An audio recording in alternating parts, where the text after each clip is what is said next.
Merci d'être présent, comme beaucoup sont des vieux habitués. Commençons la troisième exposition de l'année. C'est l'exposition d'automne. Je trouve c'est bien que ce soit un peu sur New York, parce que pour moi, New York, c'est l'automne. C'est la ville de l'automne, la ville la plus belle à l'automne. Bref. Donc, moi, ce qui m'a frappé en voyant cette belle exposition, c'est que je me souvenais d'un auteur intéressant qui s'appelle, qui a écrit Voyage au bout de la nuit, et qui, quand il arrive à New York, a cette phrase assez géniale, Céline, il dit New York, c'est une ville debout. Une ville debout. Les génies de Céline. Une ville debout, c'est une ville où on lève la tête. Le problème, c'est que quand on lève la tête, quand on est à New York, surtout à l'automne, cette ville est magnifique, mais on oublie à regarder l'horizontale des gens. C'est une ville qui déshumanise aussi, dans sa démesure et sa folie, compris dans son art, un art quelquefois un peu démiurgique. J'étais heureux de découvrir que cet artiste était un peu en marge, peut-être en marge aussi de l'esprit New York. Je me demandais, est-ce que c'est vraiment un auteur de New York ou c'est un auteur qui critique New York et qui critique le projet de New York à sa racine, en ramenant les choses au corps. Au corps. Peut-être que le grand oublié de New York, souvent, c'est les corps des hommes et des femmes qui parcourent cette ville. C'est une ville sanguine comme ça, mais c'est une ville qui a quelque chose d'imminent. Et je voyais trois choses là qui m'avaient... Moi, je fais trois parce que j'étais formé par les universités françaises. Sauf à Sciences Po, c'est trois. Donc, la première chose, c'est le dessin. Je te remercie d'avoir fait une exposition sur le dessin, parce que c'est le trait, et le trait, c'est la main. Et la main, c'est ce qui fait l'humanité, notre humanité. Il y a des textes fossiles sur la main, etc. Mais on sent ce travail de la main, comme tu dis, frénétique, quelque chose comme ça qui saisit l'instant, mais qui le saisit aussi pour le laisser vivre et le laisser mourir, d'une certaine manière. À mesure où il le saisit, il dit que ça a passé. Voilà, et nous, on ressent cette émotion de la vie qui passe. La deuxième chose, c'est la nudité, évidemment.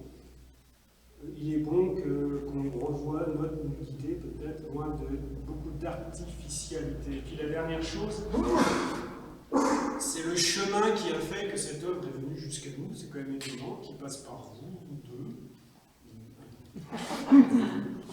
À savoir comment un artiste new-yorkais peut revenir à l'encre par des chemins compliqués qui sont aussi les chemins mystérieux de nos vies qui sont faits le plus souvent de hasard. On veut organiser les choses et puis les choses bien sûr nous échappent, comme les choses nous échappent, feignons d'en être les organisateurs, mais ne soyons pas dupes de ça. Du coup, je pensais que cette exposition pouvait, en tout cas moi, m'a posé trois questions. La première, c'est qu'est-ce qui reste justement de la spontanéité dans ma vie, et en particulier de ce désir de saisir le quotidien le plus banal et d'en faire une œuvre.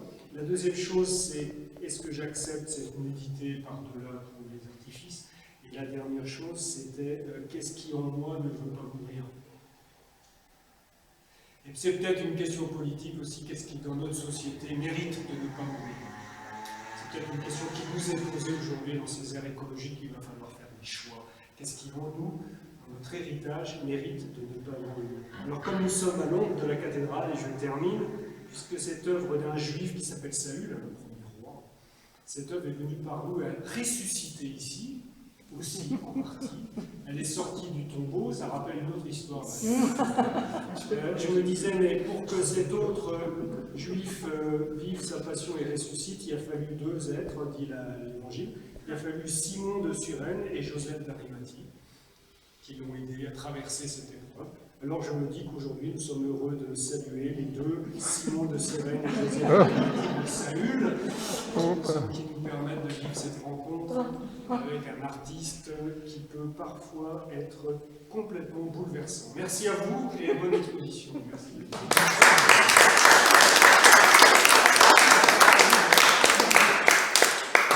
Avec mon français qui devient de plus en plus limité après un petit discours de Thierry, je vais essayer de décrire quelque chose un peu intéressant sur monsieur. En un peu plus banal peut-être. Mais tout d'abord, vous remercier comme d'habitude pour être là, toujours fidèle, toujours un petit nombre, mais c'est la qualité, c'est pas la quantité. Et à Marcel, naturellement, factotum aussi, parce qu'il fait tout, on ne sait pas, mais il est partout. Il est partout.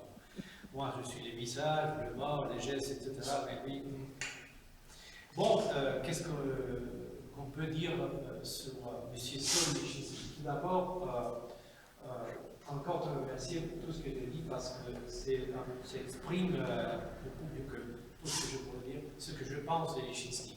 Surtout certaines choses que tu as dit, sur les quotidiens, ce qui se passe. C'est un artiste de l'art média, de petites choses. Ce n'est pas les grands gestes, ce n'est pas les modèles, ce n'est pas les lieux académiques, ce n'est pas les grandes constructions. C'est les gens qui souffrent, c'est les gens de la rue, c'est la prostituée qui est là, c'est les clochards, c'est l'ivrogne. Vous voyez ces nus, des gens qui sont complètement usés, complètement détruit peut-être par une vie difficile, ou pas, je ne sais pas, mais c'est ça qu'il fait. Et il le fait sans passion, sans juger, c'est absolument objectif. La subjectivité, ça n'en joue aucun rôle. Il descend ce qu'il voit, ce qui est, c'est ça que j'enregistre. C'est moi d'interpréter si c'est ça la vérité ou pas, mais c'est la vérité vue par les yeux d'un artiste. Un artiste que pour moi c'est vrai, c'est un artiste vrai. Et s'il est resté inconnu, c'est peut-être sa faute parce que, ou pas, on a eu que Jean Pudy, oui, il était extravagant, un peu égocentrique, il est toujours contre tout. Peut-être, c'est ça, justifie un peu ce que tu viens de dire, une personne marginale qui est restée justement à l'ombre de tout ce qui s'est passé dans les grands mondes de l'art de New York parce qu'il ne voulait pas se vendre. Il détestait ces marchés qu'on faisait de l'art. Et c'est lui justement qui disait les gens ne veulent pas voir les choses qui sont, mais les choses qui sont belles, peut-être les choses qui sont décoratives. Donc il y a notre réalité qu'on peut transformer aussi en beauté. Finalement, bonjour. Avec en présence d'Ethérie, ce gars-là, qui est tout nu, qui est cloué de trois côtés et qui est tout ensanglanté, qu'est-ce qu'il y a de bon ça? Si on n'est pas croyant, je ne suis pas trop croyant, je dirais, mais je vois un gars nu, complètement détruit, complètement menti. Est-ce que c'est la beauté? Je ne sais pas, mais tout dit, ah, c'est les Christ, on ne voit pas la beauté. Oui, à la Renaissance, le baroque, je me fous de la religion, je fais la beauté seulement, je fais l'anatomie, je fais c'est comme le Saint-Barthélemy qui tient sa propre peau, c'est justement, c'est une leçon d'anatomie. On ne voit pas un saint qui a souffert et qui a été justement tué d'une façon horrible. Non, on voit une autre chose. Donc l'optique change de part l'autre. L'optique de Lichitsky, c'est montrer justement cette réalité complètement dépouillée de tout ce que peut la faire plus belle, plus attirante, plus facile à vendre, je dirais. Donc ça m'intéresse de ce métier-là. Et parce qu'il ne voulait pas vendre, ou peut-être qu'elle est trop chère, il a dit non, je continue de travailler, mais je ne me tourne pas au marché. D'un autre côté, c'est quelqu'un qui n'a jamais arrêté de bouger la main, justement, de faire des croquis de tout. Mais il a travaillé aussi socialement, il était une personne engagée avec le travail social, c'est-à-dire il a engagé des gens de la rue, de moins favorisés, de noirs, à cette époque complètement relégués, tout ce qui était peut-être à l'ombre de cette grande société de gratte-ciel, il a profité de ces gens-là pour les faire travailler, produire quelque chose de durable, comme sont les peintures murales qui se trouvent encore dans certains bâtiments publics, des bibliothèques. La qualité, je ne veux pas le juger, mais il a donné la chance à ces gens-là de sortir de l'obscurité pour faire quelque chose de lumineux. Et ça, c'est déjà un grand mérite. Il a travaillé avec sa dernière femme aussi à faire la thérapie d'art, l'art-thérapie, justement, pour les malades, les gens avec des problèmes mentaux, justement. justement, on m'a dit, mais s'il faisait la peinture, il vivait de quoi? Je crois qu'il vivait un peu peut-être de la fortune de sa femme, qu'il était fortuné, parce qu'il n'était pas seul, M. Lichynski, mais aussi, il collaborait avec elle dans leur travail social. Donc, il donnait des leçons, il organisait des workshops, justement, pour faire travailler les gens. Donc, un artiste est beaucoup plus que seulement un pinceau et faire de la peinture et se laisser inspirer. Bon, ça, c'est la lumière. Il y a beaucoup d'autres choses. C'est avec tous les artistes, tous les genres, les poètes, le peintre, les musiciens, on fait tas de choses. C'est pas seulement le grand art. Bon. Mais à cette époque, à New York, il y avait des artistes justement qui cherchaient ça. Et encore. Donc, c'était pas Lichynski. C'est pour ça qu'il est resté dans cette espèce de coin un peu sombre, mais apprécié par ses collègues. Apprécié par ses collègues, par les uns plus que par les autres, peut-être, mais on peut dire le même de Lichynski, qui connaissait tout ce qui s'est passé dans la scène pictoriale, comme on dit, de la peinture, de la pictoriale, je ne sais pas. Jamais c'est que c'est les mots, c'est pictorial, comme on dit, la peinture. Oh, les Français, mais bon, finalement, le plus triste pour moi, c'est que c'est son propre neveu qui a tout liquidé. Je ne crois pas qu'il se soit enrichi parce qu'il a vendu tout pour presque rien. Mais on a laissé disperser tout ça, comme ça, avec peu de scrupules. Ça me fait du mal, parce que ça, c'est les destins de beaucoup d'artistes que je connais.